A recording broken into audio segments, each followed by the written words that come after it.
Well, right now, President Biden and the First Lady are overseas for a 5-day European trip to attend a G20 World Leader Summit in Rome this weekend.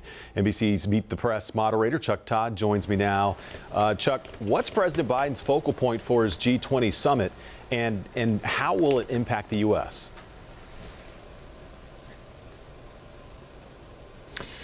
Well, the question is, how impactful will this summit be? One of the hopes that the administration had before even leaving was he wanted to have something passed out of his own Congress. Wanted something that was at least verbally agreed to show that the U.S. was living up to the climate commitments it was making. But right now, the president has nothing to show for it in Glasgow. And I think this is going to be a real challenge for all of the Western powers that are at this summit, which is because there's been a lot of talk, there's a lot of pledging that goes on, but there doesn't seem to be the actual money backing up the pledges in order to actually, there's a lot of people saying they want to cut emissions and make certain goals, but we're not seeing any country able to sort of follow up on those promises yet. The U.S. being sort of the lead dog here wanted to be leading by example, but unfortunately the president is showing up to Glasgow with pretty empty-handed.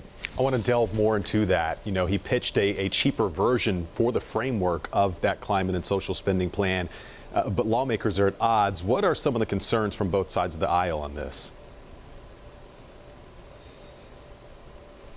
Well, look, I mean, we can backseat drive this to death. I would say I think the initial mistake was overpromising.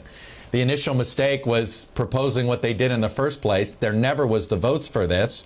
And why they thought they could jam this through and somehow will this through with Sinema Manchin, I just think was a misread of the election results, a misread of the political environment, and I think they're now paying a price.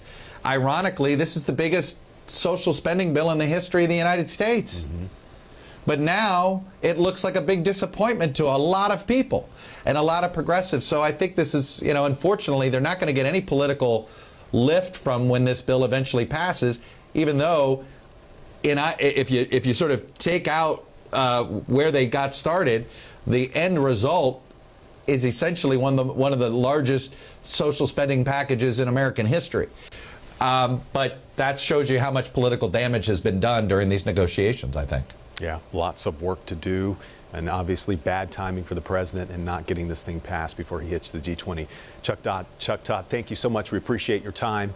And make sure to tune in to Meet the Press this Sunday at 10 a.m. right here on WCNC Charlotte.